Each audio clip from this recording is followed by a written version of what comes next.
Gentlemen, boys and girls, welcome to yet another edition of the Off the Dome Show. I am your host, Thomas Brown Jr. I did not come alone. I am joined by a fan of a team in Dallas in the NFL. Do we have to talk about them? We will eventually. Trust me. I can't. I cannot wait for that discussion. But he's a great writer for Team MBS Media. Does a lot of work, especially with the draft coming up. He's involved with Draft Central with Jeff Barnes and Bill Carroll, discussing a lot about all the positions coming up in the NFL draft. Who's worth keeping an eye on? Who's worth keeping away? He's done a lot of research over the years. And he's very decorated. I think that's fair to say, at least in my book. So Greg, how you feeling, my friend? How are you? Well, I'm actually much colder today than yesterday. We were in the 50s yesterday. And now it's only 21 degrees up here. It just dropped like a rock, but you know, that's the life that we live, being 86 miles from the Rockies. And it's another very cold awakening today. You're staying inside is what you said. Pretty much. Yeah. Yeah, Greg, I mean, I think it's been duly noted with how much you've done over the years, especially when it comes to you writing and you being part of live shows with Team MBS Media. So you have a recent show that you got going on with the last word. No. This is now the final word. Oh, the final word. Sorry. Okay, thank you. Because whenever Jeff had the last word up, I always kept thinking it's Lawrence O'Donnell, and I'm not doing a political show. No, this is right. So I switched it up to the final word. The final word. Okay, so you started the final word. Share with us what was the decision making behind you deciding on A, the name, and B, how you wanted the content to be when you would go live when it comes to that show. What was the kind of the conversations that you were having, whether it was amongst yourself or with some of the brass in regards to making it happen? Well, I only deal with Joe, so the boss man. So, and again, because the last word was ending, the college football season was coming to an end. So I said, Joe, well, I could take off that spot, and I want to call it the final word, though. Okay. And I explained to him, no, I'm not Lawrence O'Donnell, right? So I don't want to be associated with that. But I have my own opinions on things. Mm-hmm. Particularly when it comes to the Dallas Cowboys, the Fighting Irish of Notre Dame, the St. Louis Cardinals, the Liverpool Reds. Those are the teams that I follow and cheer for. I was formerly a Lakers fan, but now that they have that coach from PQ, I cannot. I haven't watched an NBA game with the Lakers this year, and I refuse to because they hired that guy from PQ. But again, and because I do live up here in Canada, I cover the Raptors on Team MBS Media as well. But those are just the way that I view the world of sports, because I don't have the social media background that the younger people like yourself do, right? I remember a day where we had 3 or 4 TV channels. That's it. That's all. Mm-hmm. And when I see something I don't like, I'm going to say it. As you see in the DM room, if there's something I don't like, I just bang. I don't like that. Period. Yeah. That's it. That's all. Right. Right. So basically, the final word is my opportunity to speak with people. Like I had Dan Goodwin and George Lopez on last weekend, and we were talking Major League Baseball. Right. There's changes in Major League Baseball that have helped the game because it's now only 2 hours and 36 minutes instead of 3 hours and 6 minutes for a game. Which, I mean, that's a huge difference. Yes. Right? Because again, younger people like yourself don't have the time to spend watching a baseball game. Well, then do something to speed it up, and they did. Right. So I agreed with that. But again, I'm an old guy who believes the National League teams should play the National League teams during the season. They should see the American League guys at the All-Star game, play that game for the World Series, the home field advantage, that's fine and dandy. But again, the National League had much better rules to me than the American League did because I've never been a fan of the designated hitter, right? No, a pitcher needs to take the bat. He has to. But again, the bunt is something that has disappeared from the game, which is really something that drives me crazy. And George and Dan both agreed with me on that. Right. But again, it was just the way it's the way that baseball has decided to make those changes, which are a good thing. Of course, I had to abuse George because he's a Dodgers fan, and Daniel is a Chicago Cubs fan, and being a Cardinals fan that I've been all my life, we had KMOX or WGN radio that we could get up here because this is before the days of FM radio being a big thing, right? Right. And my grandpa always listened to the KMOX games on with the Cardinals. So I became a Cardinals fan that way, Okay. And that's, and then we talked about the Hall of Fame.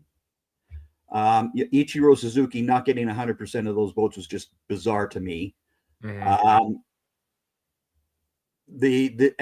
way that pitchers are now going to be getting into the Hall of Fame is a far cry from the pitchers that I was used to, who would pitch 300 innings, throw 300 strikes a year and all that. I don't get why anybody in this era could be considered a Hall of Fame pitcher anymore because they only go 5 innings, if that, right? Right. Whereas I grew up with Bob Gibson, who was throwing 12 innings, 13 innings, 14 innings. And that's what I grew up with, right? But people don't appreciate the older guys. And that's one thing that really drives me bananas about so many young people today is that they have no idea of the history of the game that they're watching. They have no idea. None. And that includes the NBA. Yeah. That's fair. I mean, when Jeff was showing you the NBA from the 90s, you were just like, huh? What? And we showed you the fouls. Yeah. That would be called today. Yeah, I was about to say we counted on 3. I counted on like 3 or 4. Was was like, there's like a solid 6 or 7. Yeah. And it was, people don't understand that games change over time. Right. But you have to respect the guys that came before you. Right. They talk about Micah Parsons being this great defensive end and all this other jazz, or the edge rusher that he is. But when they compared him to Lawrence Taylor, I went, what? No. Lawrence Taylor could stop the run. Now, if Micah Parsons understood how to stop the run, then you can make that comparison. Right. Again, that's just things that I know because I've experienced these things, right? Yeah. So when I give somebody a little history lesson, it's not meant to be demeaning to anybody. It's meant to educate people. Right. Like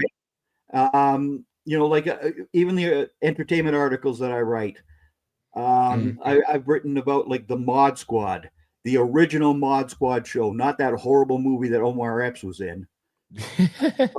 Clarence Weathers III, Michael Cole, and Penny. I mean, those were people that I grew up watching, I loved, and all that sort of jazz.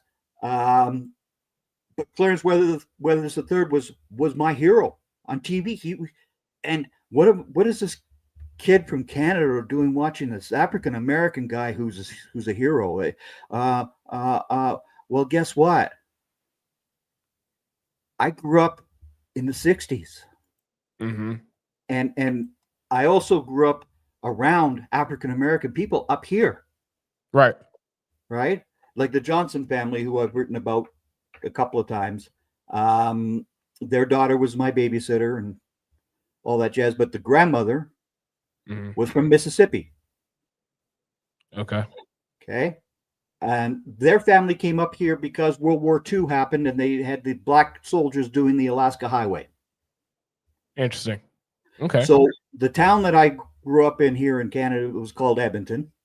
And Edmonton had a large black population of former African Americans who stayed here because they weren't called boy or the N-word or all that other stuff. They were just treated like men, right? And so that's how I got to know that family. And the grandmother, I remember being held by her the night Dr. Martin Luther King was assassinated, and again in June when Robert Francis Kennedy was murdered. Because her kids were older, she wanted somebody to hold on to, and it was me because I was only like 3.5, 4 years old, right? Yeah. So I was the one that she held on to. But I also learned about the Tulsa race riots of 1921. I learned about the entire KKK thing and all that nonsense, and it always bothered me, right? It just bothered me to no end. But again, people don't understand those real relationships, you know? Yeah. I mean, it's very interesting how people's perspectives vary, especially over time. Yeah. And like I said, I think it's very subjective, no matter what walk of life that you are. You know, when you're given an opportunity to learn about anyone's history or anyone's background or a company or a league, that for some people they just refuse to embrace it, refuse to accept it, don't want to believe it, think that it's something else. They want to believe something totally different just for the sake of believing something totally different. So I do see your lens in that respect. What I guess what I want to ask you is that, you know, there was this discourse not too long ago with NBA on TNT about, you know, why the league, why people are not watching the NBA as much. And the discourse was, you know, oh well, you know, Shaq, Kenny, Charles, they always have something bad to say about the league. You know, it was like, you know, they're always complaining, too many threes, all this other stuff. And, you know, it was basically everybody saying that they were hating on the league. And so I guess what I want to ask you is that how do you actually appreciate, how can you distinguish how the league has grown to be versus to what you're accustomed to watching, and to be able to distinguish between who's, you know, what's actually good and what isn't? Like, I know that I don't consider you to be the as much as it may come across to some people.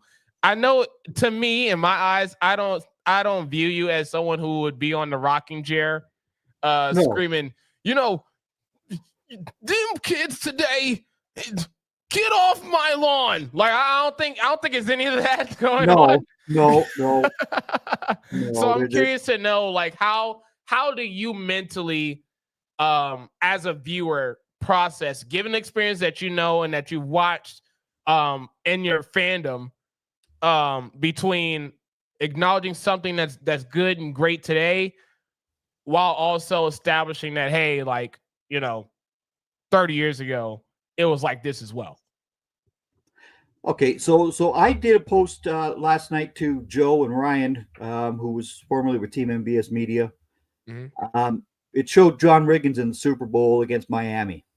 Right. And I basically, in my tweet, I just said, this guy was the beast of running backs long before Marshawn, aka the beast mode Marshawn Lynch. Correct. John Riggins was playing the game 40 years ago, right? Marshawn Lynch is a guy who has been around in this decade. So, of course, because of the social media era, everybody thinks of Marshawn Lynch of being this beast. But no, John Riggins was also a beast. He was a dynamite running back. Okay. And again, that comes from a Cowboys fan who despises Washington much more than even your Eagles. I mean, Washington, the Washington Redskins were the Deadskins to me. That's the bottom line of all that, right? Right. But I also recognize the greatness of their teams, and I freely admit that, which makes me, I guess, a part of this world that is not a Cowboys fanatic who does only his own team, right? Like I've said to you, and I said it in the DM room, week 15 is when I always pick my MVP, my coach of the year, defensive rookie of the year, offensive rookie of the year, because that's long enough of the season. Right. Saquon Barkley is my regular season MVP. That's it. And people can question me about that. Yeah. But I've seen Josh Allen perform his stuff. I've seen Lamar Jackson perform his things. But Saquon Barkley transformed the entire Eagles team. Right. A.J. Brown can whine and cry about not getting the football all he wants. You win as many games as the Eagles are winning. Hello. I mean, did you recognize the slump that happened last year? Correct. Right? There was no slump with Saquon Barkley in that backfield. I agree. Yeah. So that's I think why some of it was play calling too. Last year's play calling was egregious. Yeah. 3rd and 19 and doing bubble screens and thinking that's going to work. Like that was ridiculous. Yeah. and again, though, with Saquon back there, teams have to play a heavier box. Correct. So that's when A.J. Brown and Devontae Smith can get themselves open, or Dallas Goedert, boom. And Jalen finds them. There's your first down. Right? And again, it's not that I'm anti-quarterback, but I do hate the fact that everybody focuses in on just the quarterback in football. Okay. Because this team, there's 11 men on that field. Right? Yeah. To only focus in on what a quarterback does drives me bananas. You see those Hall of Fame quarterbacks, Manning and Elways and Marinos and Brady and Peyton Manning. Yeah. No. This is what I'm going to get to. Okay. Aikman only had 165 touchdown passes in his career. But he's in the Hall of Fame. Yeah. True. Right? That's true. Yeah.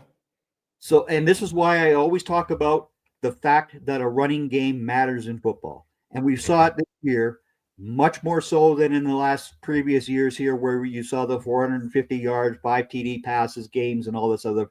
Well, guess what? Defenses had to adjust. They did by going to the 2 high safety. You don't see the big passing games every week anymore. Thank you. It really shout out to Mel Kiper. Yeah. Mel and his insanity. But to me, the game of football was always about the running backs versus the middle linebacker.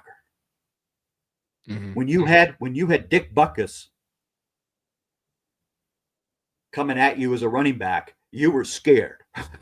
Right. Right? Yeah. Or you saw Jim Brown just destroy defenses. Mm-hmm. And I don't care what anybody says, Jim Brown to me is still the best running back that's ever played this game because he played in the 12, 14 game seasons, right? Okay. You put up those numbers that man put up, and you extend them out over 16 games, or 17 now, holy moly. Right, We're right. talking, you know, and Tom Landry had to come up with this flex defense. Uh-huh. The flex defense was to stop Jim Brown. That's all it was for. Yeah. Because he knew he had to play Cleveland that year. He came up with the flex defense, and oh my goodness, they limited Jim Brown in that game. It was you know, but people don't understand those little nuances to all this. Yeah.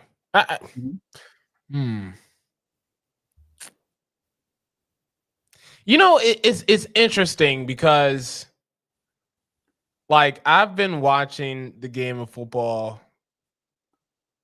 the last 23 now, so I would say maybe the last 10, 15 years. I think that's a solid number to say.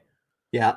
So I think that's why it throws people off when I do, have knowledge of what happened in the 90s and what the 80s was like.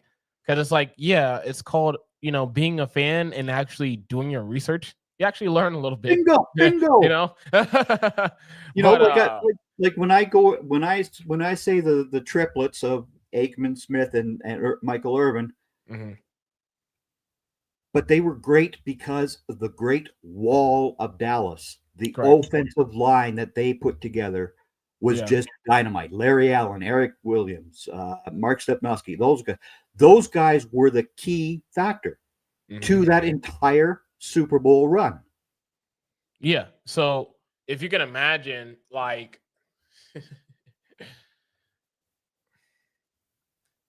if you can imagine, some people have a tendency to kind of, I don't know if the word is erase, but they tend to act like the past didn't exist. Which kind of bothers me sometimes. Like, I understand we are prisoners of the moment sometimes, and I totally get that. But it's that versus, being completely oblivious to what life was like before they got into the fold. Yeah. Yep. And so I say that because, and I'm gonna shift to this. When it comes to this Super Bowl, there's a lot of people who are like, we've seen this story before. This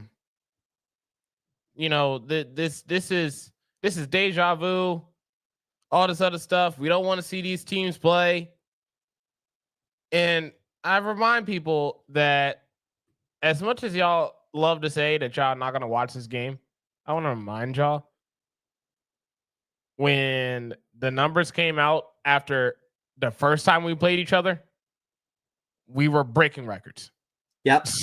So I'm sorry, that conversation out the window for me personally. Just kind of kick that out. It's a Super Bowl. Everybody's going to watch the Super Bowl no matter who's playing in it. Thank you. You know that I am not a fan of the Philadelphia Eagles, obviously, because I cheer for the Cowboys. But I predicted the last time these two teams met, straight in the DM room, as soon as the Eagles qualified to play the Kansas City Chiefs, I said the Chiefs would win 38-35. I was bang on with the final score and all that fun sort of jazz, right? And that was immediately as soon as Philadelphia qualified for that game. Right. Bingo. 38-35, Kansas City Chiefs are going to win. I had a feeling after Philadelphia and Kansas City qualified this year, and I put it down. So 42-31 for the Eagles. Okay, yeah, I was getting ready to dive into that. So for those that don't follow Greg on X, he had a post yesterday where he said he predicted the score. And did you predict the MVP of the Super Bowl as well? No. No. Okay. So you predicted the score, who would win the game, how they would win the game. So you had 42-31. Yep. Now, like my instant reaction was that's a pretty high scoring affair. But in fairness, the last time we played was ironically a high scoring affair. So 72 points. So I'm curious and this to one know. I've only got one more point being scored. 73. So I'm curious to know when you are looking at these games, how do you factor in so much when it comes to making predictions or making proclamations about certain teams or certain players? Because I know it gets tricky, especially over the years when, people have certain tendencies that they do throughout the year, certain things that they've shown throughout the year, just the different things that they've accomplished throughout the season.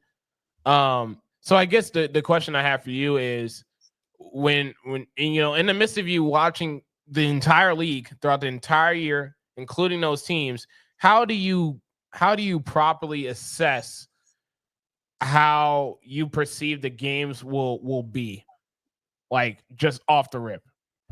Just off the rip like that? Okay, so when I predicted 38-35, I said Kansas City would score a late touchdown, and that's basically what happened. They got their late touchdown, and they would win it. This time, I don't see it being anywhere near as close because I've got Philadelphia winning by 11 points. Yeah, which is interesting. and the reason I say this, and if you remember, we were on the preview shows. Correct. Right? And I said that Kansas City was not going to win a third Super Bowl. So I'm sticking to my guns here, right? But what I've seen from the Eagles is an offensive line that comes out and attacks the defensive fronts. Because guess what, kids? This is what O-linemen love to do. They love to run block because they get to attack the defense. Yeah. They're not sitting back in pass block, right? Philadelphia's offensive line will tire out the Chiefs' defensive front because they could run the ball so well. Right. And I see Saquon Barkley having, at least 2 touchdowns. I also believe that Philadelphia secondary, led by Cooper DeJean and Quinyon Mitchell, who, as you well know from Draft Central last year, I was just like, oh no, how he's doing this again? Just not right. But again, we all had Quinyon Mitchell as our number 1 corner last year, right? But Cooper DeJean was number 2. Was a favorite of both Jeff Barnes and myself. And we said he will be a corner. Everybody said, well, he's got this color skin, so he can't play. What? No, don't. I remember that. Yes, right. Cooper DeJean is playing a very fine corner for the Philadelphia Eagles. Geez, it's funny how these things work out. And again, I remember the Jason Sehorn days of him being the only white cornerback, right? And it's like, no, Cooper DeJean is a much better athlete than Jason Sehorn ever was. Without question. Without question. But again, I see the Philadelphia defense causing issues for the Chiefs offensive line. Now, the Chiefs offensive line is led by Creed Humphrey, their center, who is a massive guy. You're not going to get stuffed by Creed Humphrey. Yeah. Right? But their tackles are weaker. Interesting. And I also see the Eagles being able to stop Isaiah Pacheco, Kareem Hunt out of that backfield. Okay. So when you turn Patrick Mahomes into a one-trick pony, and you see him going to Travis Kelce or Xavier Worthy. I think the Eagles are going to pick off Patrick Mahomes. Oh man, That's why. That's why I've got them. That's why I've got them with 42 points. Okay. Wow. I ain't mad at it. No. And this is from a Cowboys fan. Like, come on now. I know, and it's paying you, painting you, I should say, to even remotely talk about this. It's probably very nauseating, probably vomit in your mouth just by you even having this discussion with me. I do want to discuss this before we go to commercial. Now I have personally gotten really sick and tired of the Jalen Hurts discourse over the past few days. I really have, because in my eyes, right? Take the Eagles fan out of it, which I know a lot of people have a tendency to not do. Take the Eagles fan out of it. I understand that he is not a top 5 quarterback. I think that's universal. I think we all can agree that he is not, Lamar Jackson, Josh Allen, Joe Burrow, Patrick Mahomes. Yeah. I get that. I really, really, really do. But the idea of the fact that people make him out to seem like he's not a good quarterback, or he can't throw the football effectively, or he doesn't win games, really bothers me. It's like, but it's like the Aikman argument that we used to get back in the 90s. And again, like I said, Aikman only had 165 TD passes in his career. Mm-hmm. It was the smart passes that he completed. Yeah. And yes, some of them went for very good distances and all that fun sort of stuff, because Michael Irvin could get himself wide open and he was gone, right? Right. Or Alvin Harper. Mm-hmm. That's the longest NFL postseason pass is Alvin Harper, Tony Aikman. It's the longest postseason touchdown pass in the postseason, period. Mm-hmm. How did that happen? Gee, I'm pretty certain it's because the offensive line of the Cowboys would wear out a defensive front and the linebackers. Yep. With the run, and then the safeties would have to come up and try to defend the run and all that other sort of stuff, and then bang, Alvin Harper was wide open. Mm-hmm. It's not that difficult. It isn't that hard. And Jalen Hurts, when he was drafted by the Eagles, I was in the room, and everybody was saying, "Oh God, no!" Blah. And what? You have a good quarterback. Mm-hmm. You have gotten a good quarterback. If you saw what Jalen Hurts went through at Alabama and then saw his success at Oklahoma and all that jazz, Jalen Hurts is also just a leader. He's a leader. Yes. His father was in the military. You understand how respectful he is. Mm-hmm. He speaks quietly. He's not a shouter and all that other jazz, which again, because a guy that I couldn't stomach in this whole league was Ray Lewis in his pregame speeches. I just shut up. Just shut up. Like, holy moly. I never understood the need to focus in on what he had to say before a game. I never did that. Because of course I played high school football up here, and we just got together. Like, we were together. We were pounding on the shoulder pads. We didn't hit each other in the heads. Like I never understood that head slapping thing. No, you don't touch the head. But you'd smack the guy beside you, and you turn to the other side, you'd smack him on the shoulder pads. Mm-hmm. Let's go. That's it. Right. That's all we needed to hear. Let's go. Boom. And then our theme song was AC/DC's Hell's Bells. And we heard that when we heard that gong, we charged out of that locker room. As soon as that gong starts, bang, let's go. Yeah. That was it. So, the whole pregame speech thing doesn't mean anything to me. Yeah, I don't know. I'm getting tired, man. I really am. Like the closer we get to the Super Bowl, like that's all that I seem to hear is that Jalen Hurts doesn't really throw that well of a ball, and he's not throwing all over the yard. AJ Brown's barely getting the ball a lot. Devontae's barely getting the ball a lot. But again, this is the whole idea of the game of football itself, having all these passing yards and being the most important. No, it's not. No, it's not. Right. Like if Jalen Hurts comes out there and wins this game, like I believe he's going to, he will score 2 touchdowns as well. And I don't think either one of them is going to end up being a tush push either. Oh, interesting. Okay.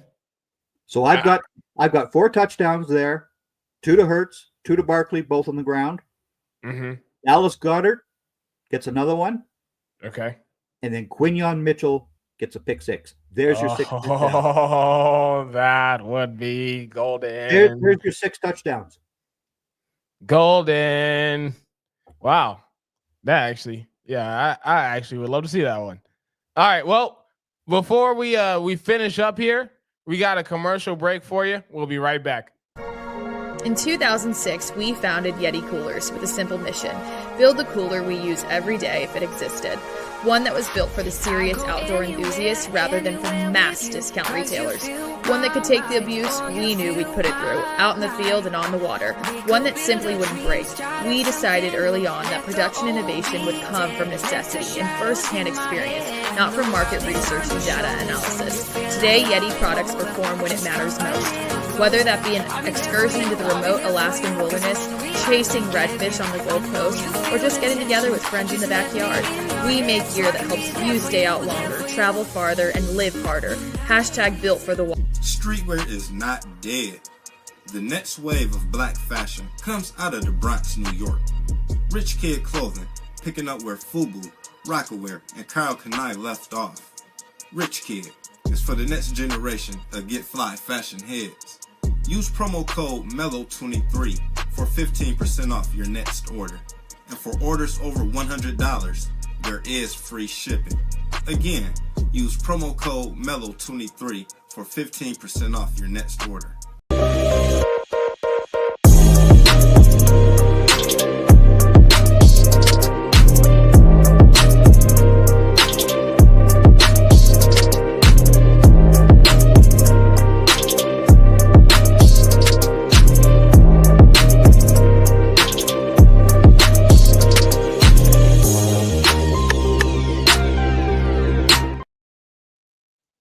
All right, ladies and gentlemen, boys and girls, welcome back to the Off the Dome show.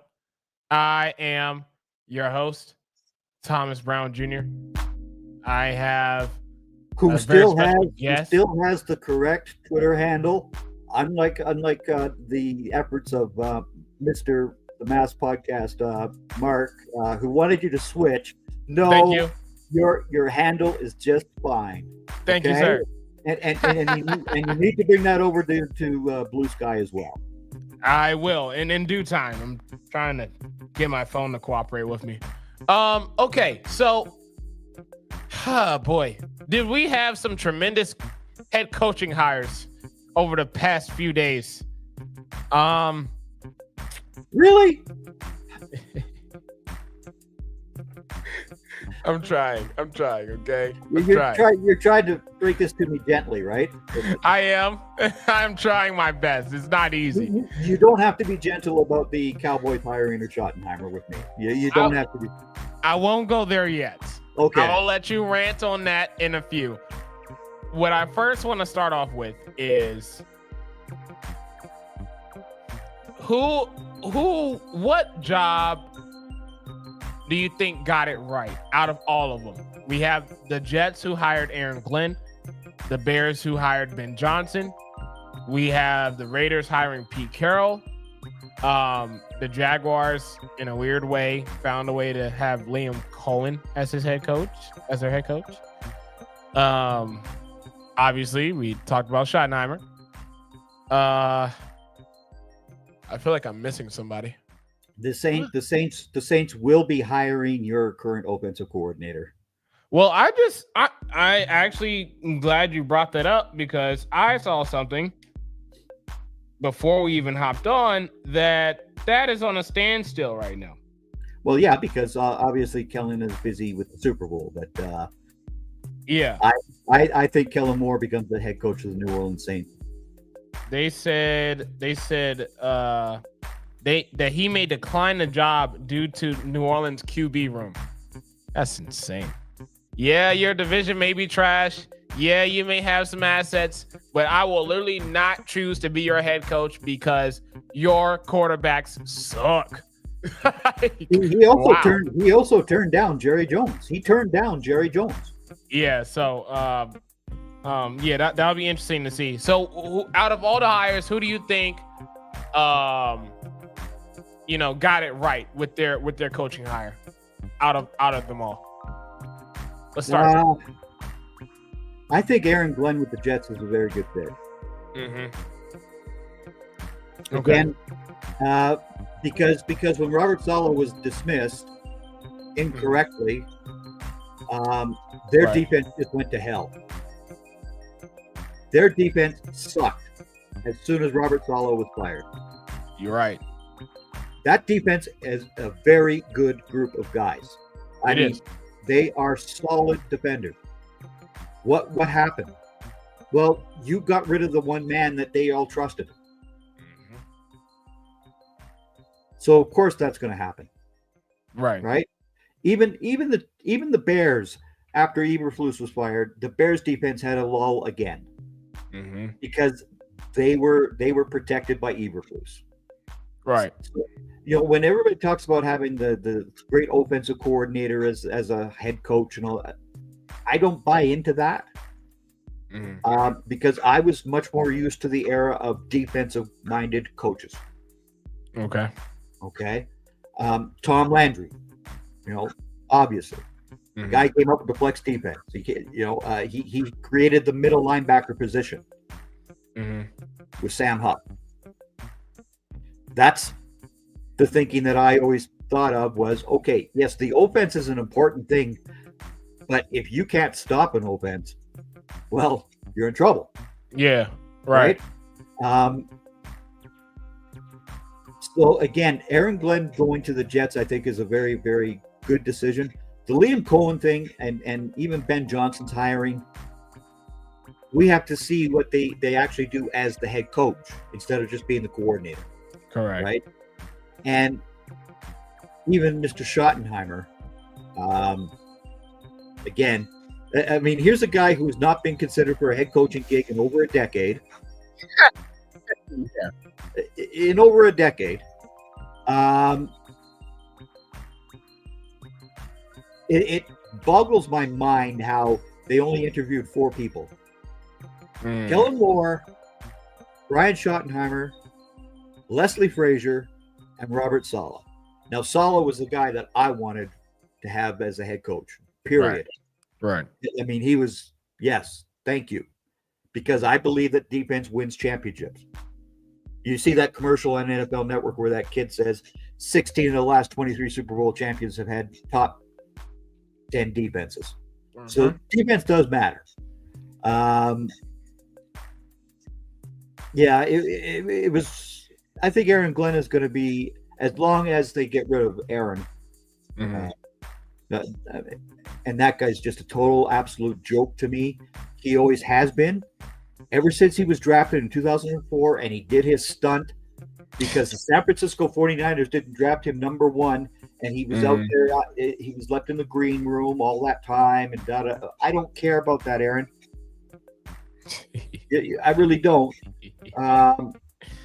It reminded me of when Eric Lindros was drafted by the Philadelphia Flyers instead of being drafted by the Quebec Nordiques because his parents said, well, he's not going to go and play in that French province, blah, blah, blah. Really? Wow. Yeah. I mean, that's just totally bizarre to me. And even this year with the talk of Dion influencing where Shador or Shiloh go. I'm sorry, Deion Sanders, you're a college football head coach. you're not going to tell an NFL team that they can't have your son. I'm sorry. You know? I mean, that's totally ridiculous as well. Okay. Well, Aaron Glenn is your choice. I think for me, man,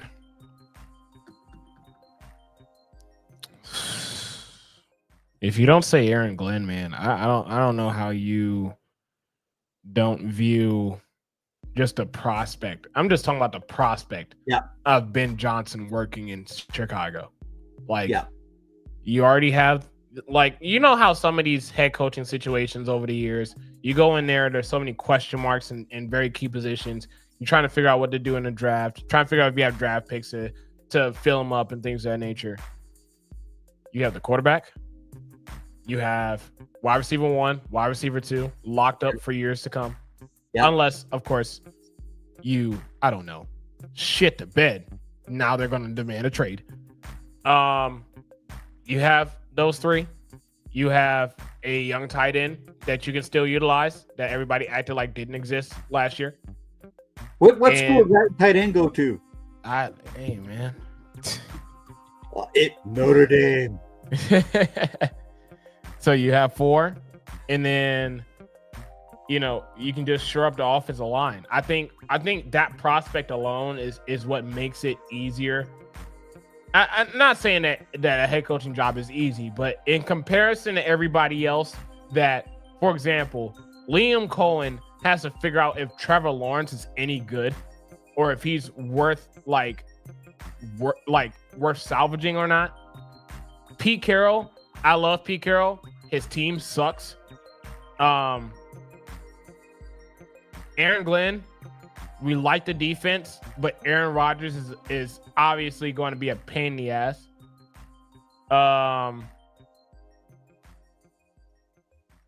Schottenheimer is kind of like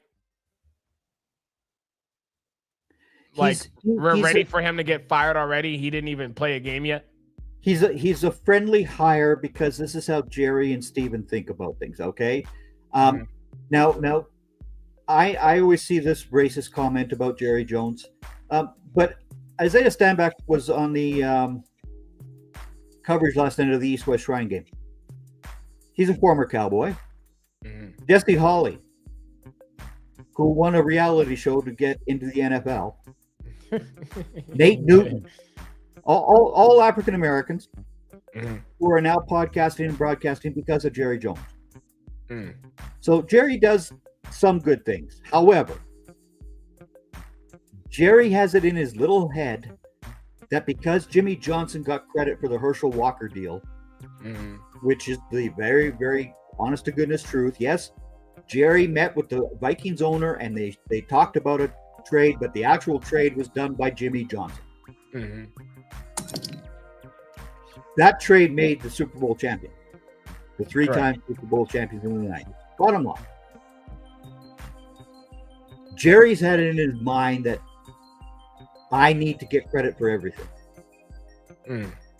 And his son Steven, who, I'm sorry, the guy is just totally an idiot. I'm serious, because when they came in with the salary cap in 95, who did Jerry go out and sign? 95. Who was it? Prime time, Deion Sanders. Jerry has had to talk about putting Steven into a broom closet in order to get the deal done. Wow.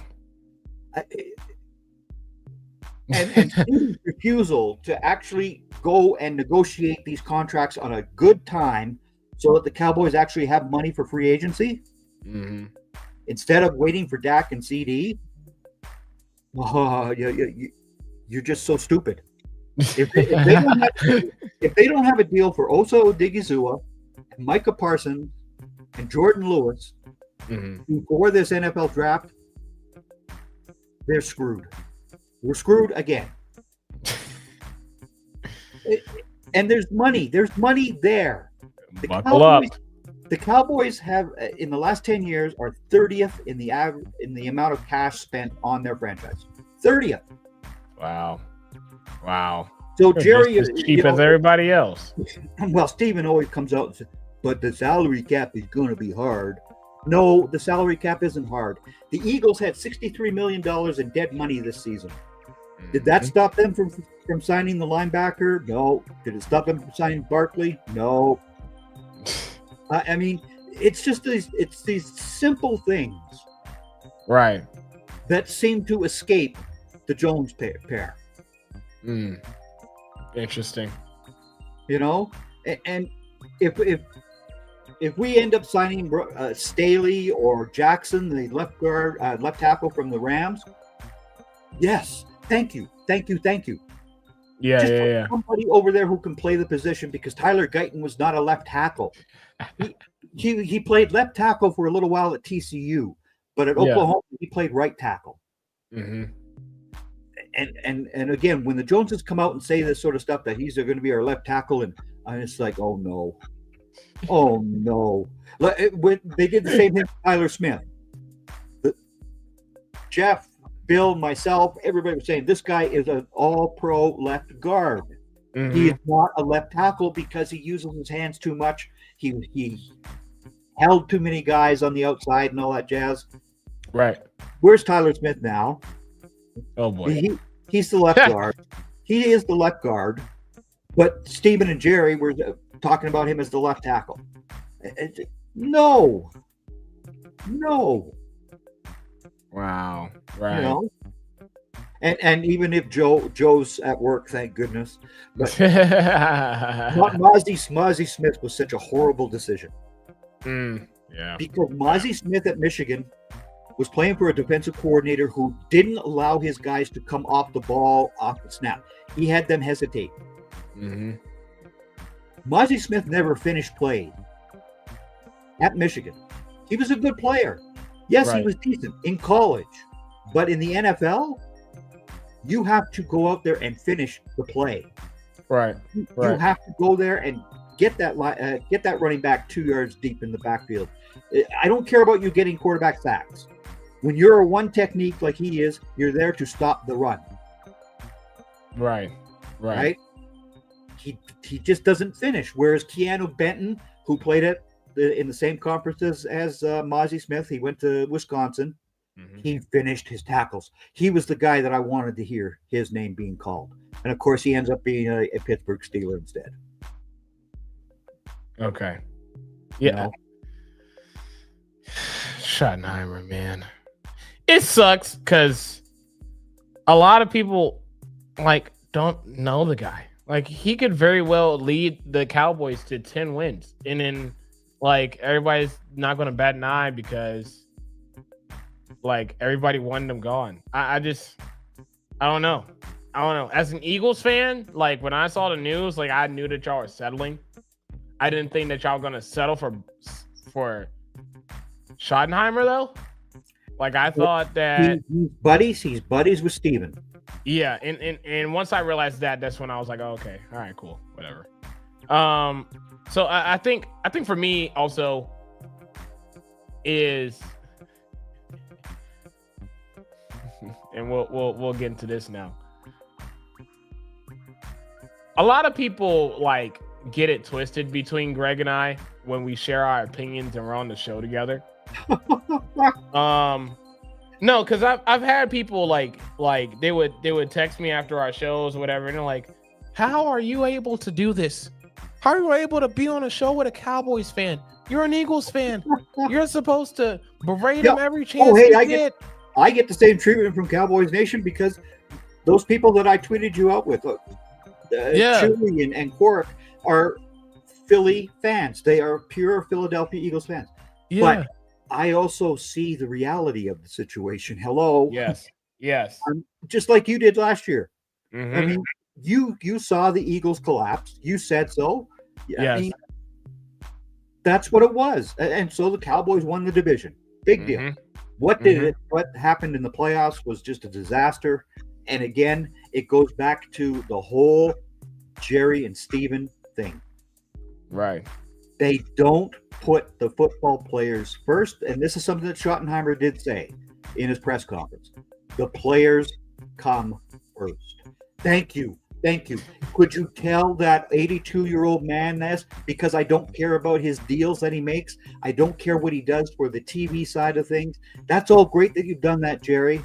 But you need to have 53 football players who are dedicated to doing something. He's got the richest brand in all of sport. All of sport. There's no brand worth more than the Cowboys. Can you imagine how much higher it would go if they actually won a damn Super Bowl? Interesting. Yeah. I mean,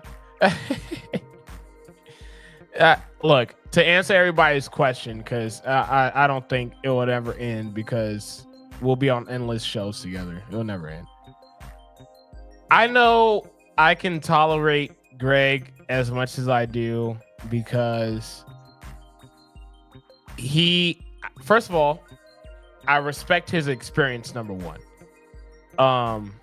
That's number one. Number two is I embrace that he doesn't be a complete fan. Like, it's okay at times to be a fan and to talk about your team and all this other stuff.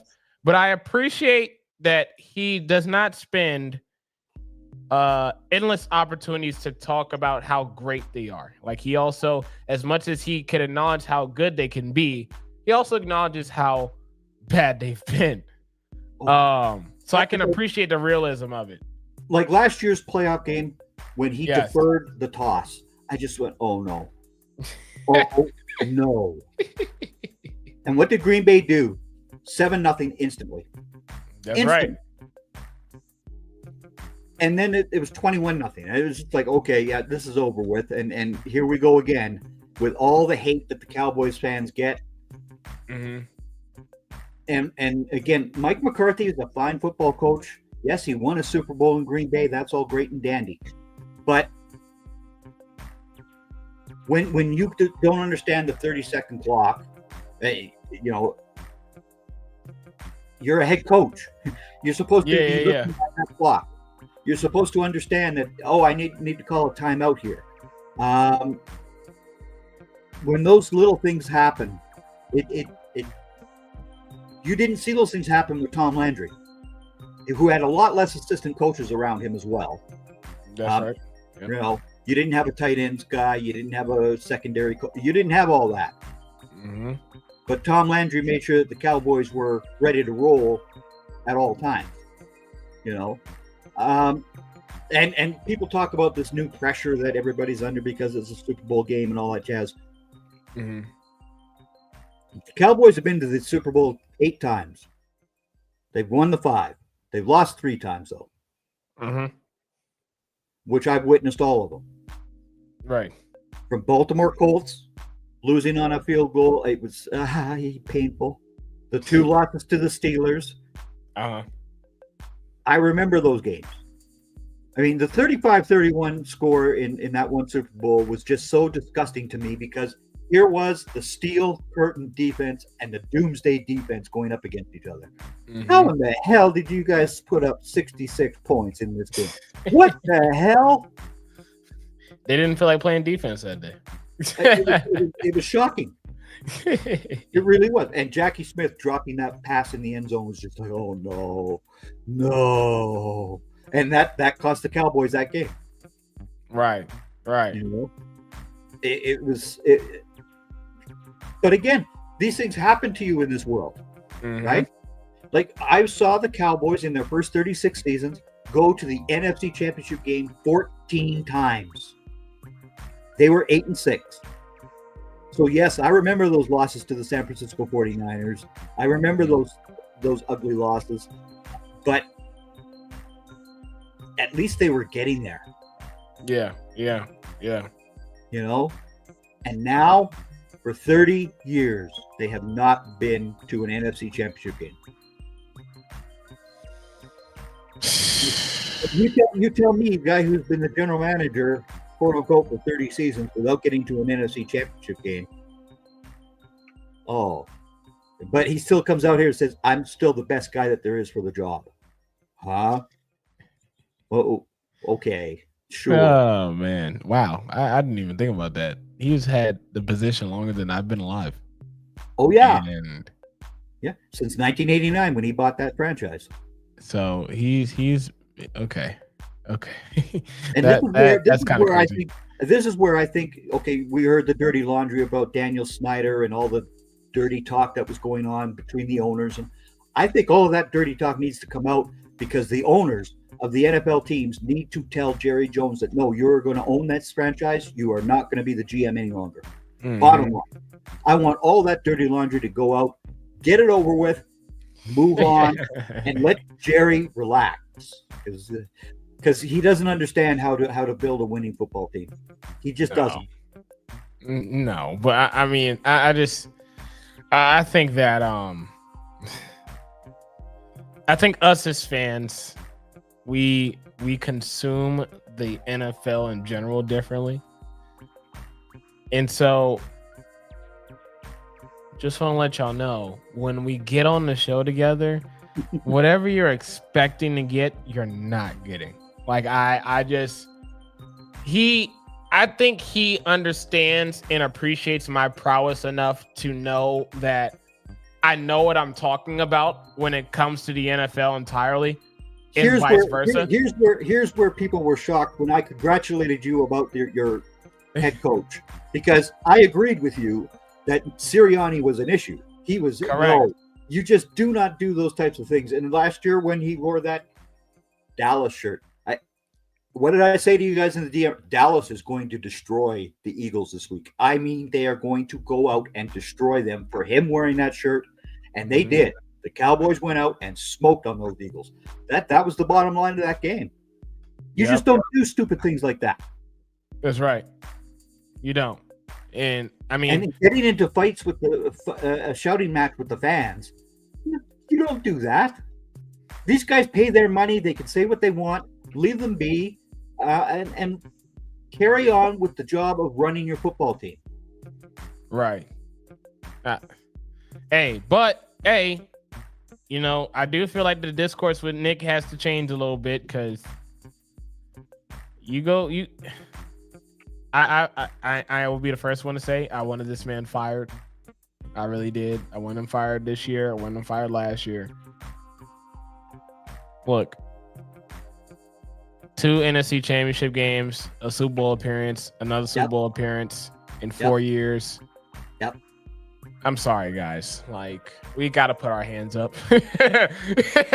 Like, exactly. we kind of have to be like, all right, man. Like, we may not like you, but we can't act like you're not doing something. You are definitely an instrument in this band. Yeah. And I had to grow to accept that. It was a hard pill to swallow, especially when we beat Washington last week. That was a hard pill to swallow for me because now you know why I picked the Rays Hail to win. Yes. You understand why I did this. Absolutely. Because it would have been great to see the rookie quarterback in the Super Bowl a year after they got rid of their owner. Yep.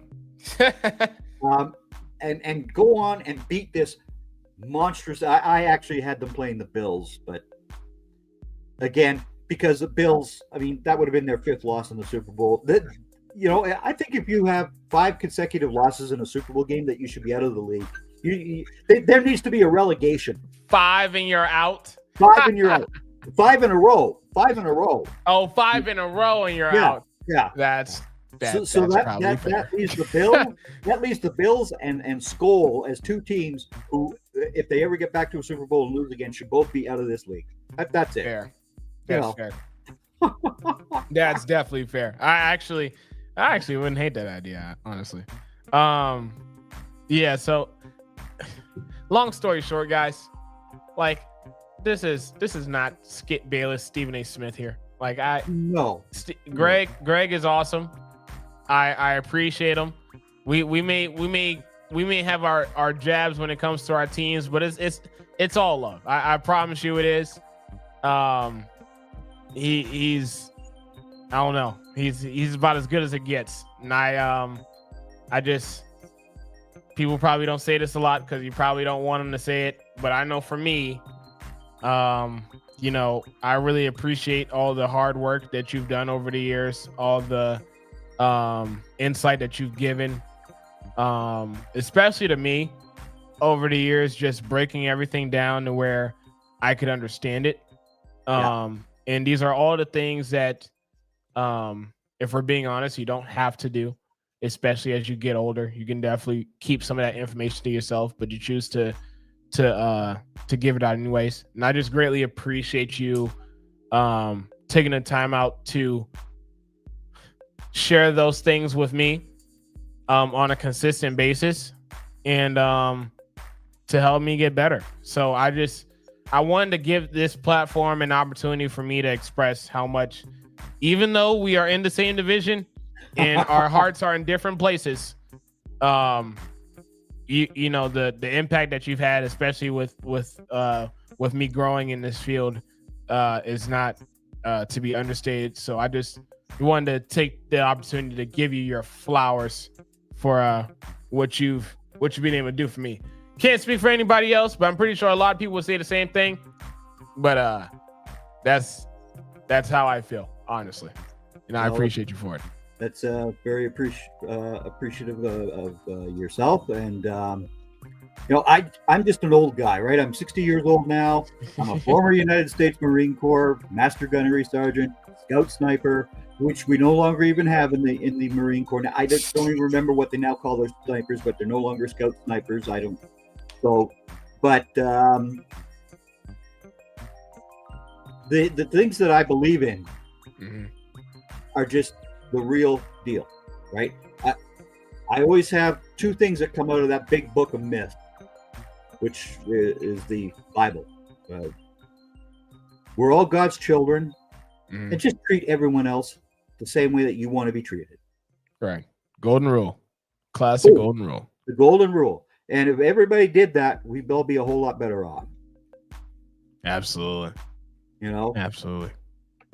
That's the bottom line of all this. And again, just because I cheer for the Cowboys, I write about the Cowboys, you've witnessed me write about how awful they are, how or even I come on here and say the same thing. I still love the Cowboys because that was the team that I was raised with. Notre Dame is the same thing. Right. Everybody hated on Notre Dame for years and years and years. I understand that, but you're not going to take the Fighting Irish out of my blood. Sorry. You know, there's just nothing that's going to take me away from being a Notre Dame Fighting Irish fan.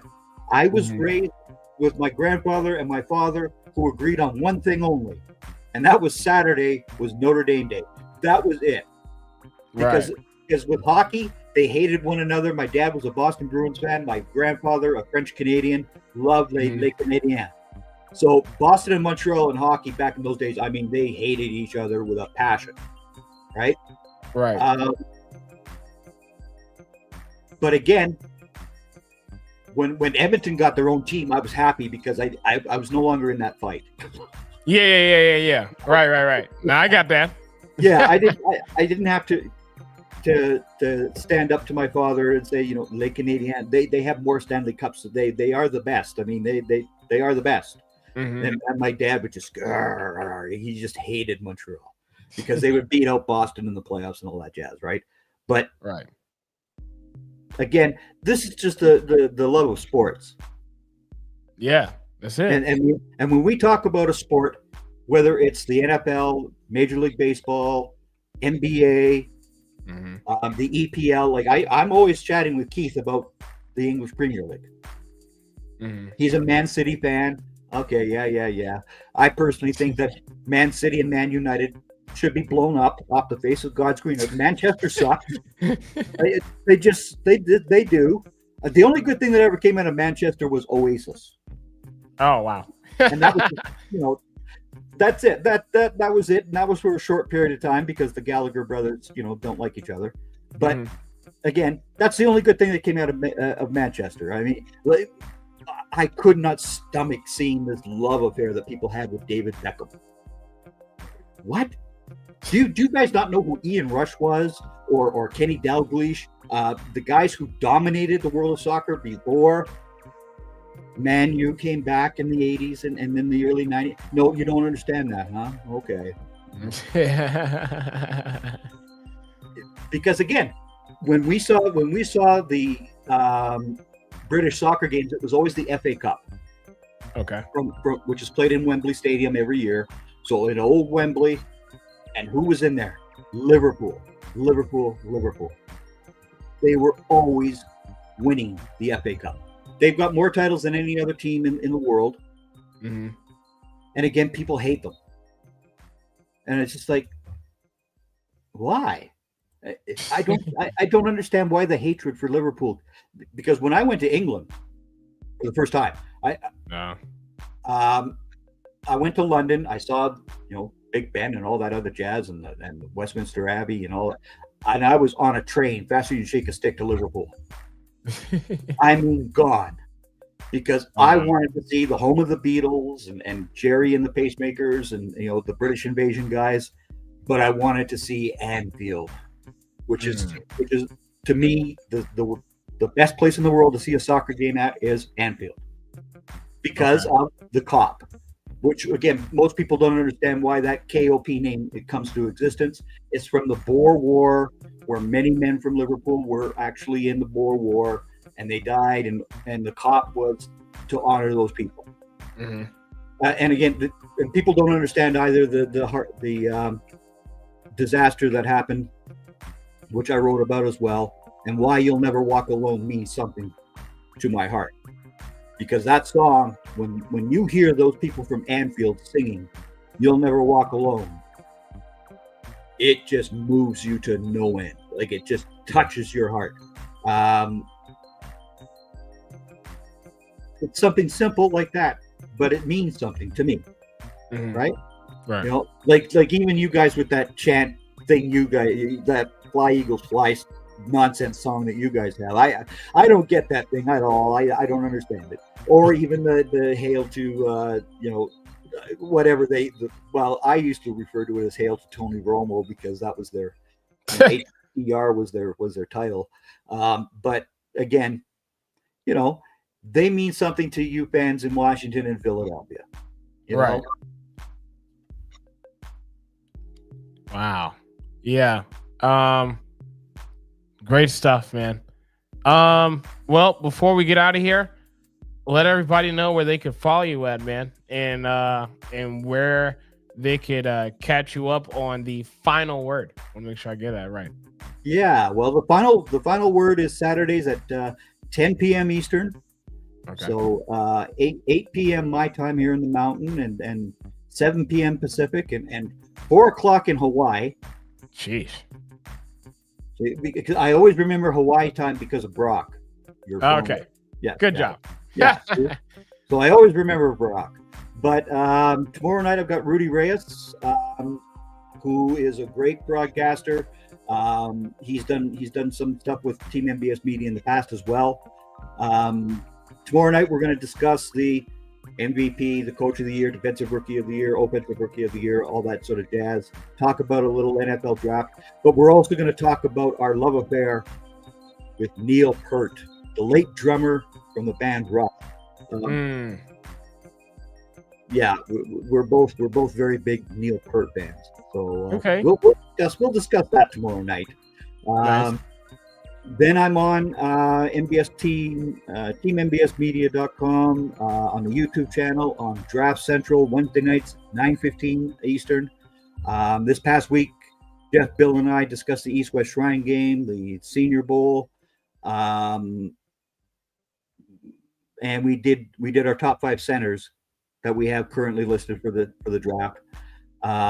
Next week, we're going to have the offensive tackles and the edge players. Okay.